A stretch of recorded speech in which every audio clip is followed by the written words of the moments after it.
નમસ્કાર. નવપ્રવાહ ગુજરાત ન્યૂઝમાં આપનું હાર્દિક સ્વાગત છે. સલાડ આંગણવાડીમાં સ્ટેટ બેંક ઓફ ઇન્ડિયા દ્વારા કલર અને ગ્રીલ રિનોવેશન કાર્ય પૂર્ણ.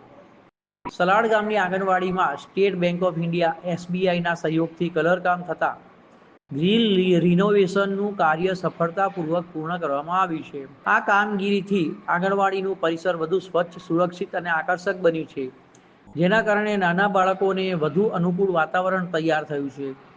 બેંક દ્વારા કરવામાં આવેલ આ સામાજિક જવાબદારી અંતર્ગતનું કાર્ય ગ્રામજનો અને આંગણવાડી સ્ટાફ દ્વારા હર્ષભેર આવકારવામાં આવ્યું છે. નવી રંગરોગાન અને મજબૂત ગ્રીલ વ્યવસ્થાથી બાળકોની સુરક્ષા અને સુવિધામાં વધારો થયો છે. ગ્રામ પંચાયત અને આંગણવાડી પરિવાર દ્વારા સ્ટેટ બેંક ઓફ ઇન્ડિયાનો આ સહયોગ બદલ આભાર વ્યક્ત કરવામાં આવ્યો છે અને ભવિષ્યમાં પણ આવા લોકહિત કાર્યો માટે અપેક્ષા વ્યક્ત કરવામાં આવી